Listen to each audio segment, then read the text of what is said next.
ओम नमः शिवाय। शिव पुराण कथा कहानी के पीछे क्या है विज्ञान? क्या शिव का महत्व सिर्फ सांस्कृतिक है या फिर इस भस्म से सजे योगिक देवों के देव महादेव के अन्य पहलू भी हैं? हिंदू संस्कृति में पुराणों की चर्चा खूब मिलती है। इन्हीं पुराणों में से एक है शिव पुराण। तो क्या है इस पुराण में? सिर्फ कहानियाँ या कहानियों के जरिए कुछ और बताने की कोशिश की गई है? जिस विशाल खालीपन को हम शिव कहते हैं वह सीमाहीन है, शाश्वत है, मगर चूंकि इंसानी बोध रूप और आकार तक सीमित होता है, इसलिए हमारी संस्कृति में शिव के लिए बहुत तरह के रूपों की कल्पना की गई।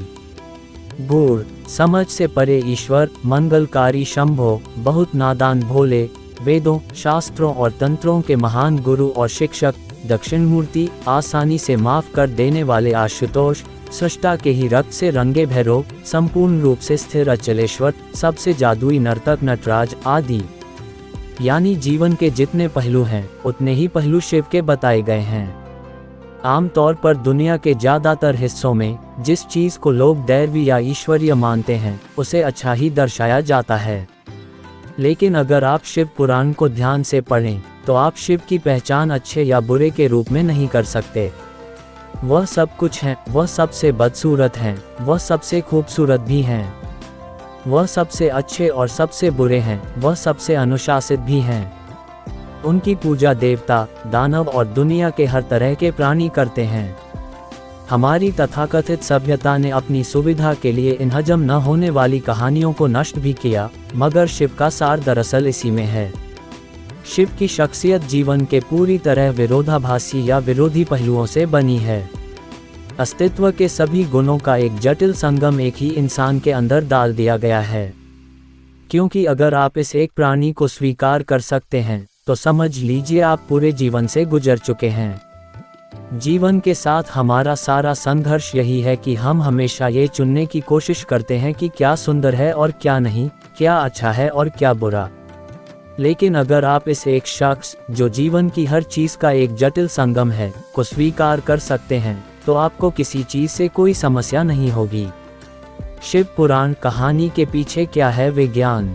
अगर आप शिव पुराण की कहानियों पर ध्यान दें तो आप देखेंगे कि इनमें सापेक्षता के सिद्धांत, क्वांटम मैकेनिक्स के सिद्धांत, पूरी आधुनिक भौतिकी को बहुत खूबसूरती से कहानियों के जरिए अभिव्यक्त किया गया है।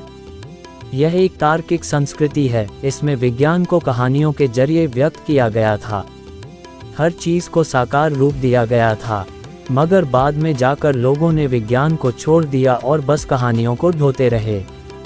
उन कहानियों को पीढ़ी दर पीढ़ी इस तरह बढ़ा चढ़ाकर पेश किया जाता रहा कि वे पूरी तरह मूर्खतापूर्ण लगने लगीं।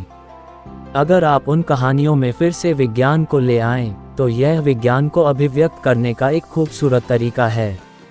शिव पुराण मानव प्रकृति को चेतना के चरम तक ले जाने का सर्वोच्च विज्ञान है, जिसे बहुत सुंदर कहानियों द्वारा किया गया है। योग को एक विज्ञान के रूप में व्यक्त किया गया है जिसमें कहानियां नहीं हैं, लेकिन अगर आप गहन अर्थों में उस पर ध्यान दें तो योग और शिव पुराण को अलग नहीं किया जा सकता। एक उनके लिए है जो कहानियां पसंद करते हैं, तो दूसरा उनके लिए है जो हर चीज को विज्ञान की नज़र से देखना चाहते हैं, मगर दोनों के लिए मूलभूत तत्व एक ही हैं। आजकल वैज्ञानिक आधुनिक शिक्षा की प्रकृति पर बहुत शोध कर रहे हैं। एक चीज ये कही जा रही है कि अगर कोई बच्चा 20 साल की औपचारिक शिक्षा प्राप्त करने के बाद व्यवहारिक दुनिया में प्रवेश करता है तो उसकी बुद्धि का एक बड़ा हिस्सा नष्ट हो जाता है, जिसे वापस ठीक नहीं किया जा सकता। इसका मतलब है कि वह बहुत ज्ञानी मूर्ख में बदल जाता है। वैज्ञानिकों का कहना है कि शिक्षा देने का एक बेहतर तरीका है उसे कहानियों या नाटक के रूप में प्रदान करना। इस दिशा में थोड़ी बहुत कोशिश की गई है, मगर दुनिया में ज्यादातर शिक्षा काफी हद तक निषेधात्मक रही है। जानकारी का विशाल भंडार आपकी बुद्धि को दबा देता है जब तक कि वह एक खास रूप में आपको न दिया जाए। कहानी के रूप में शिक्षा प्रदान करना बेहतरीन तरीका होगा। इस संस्कृति में यही किया गया था। विज्ञान के सर्वोच्च आयामों को बहुत बढ़िया कहानियों के रूप में दूसरे लोगों को सौंपा गया। ओम नमः शिवाय।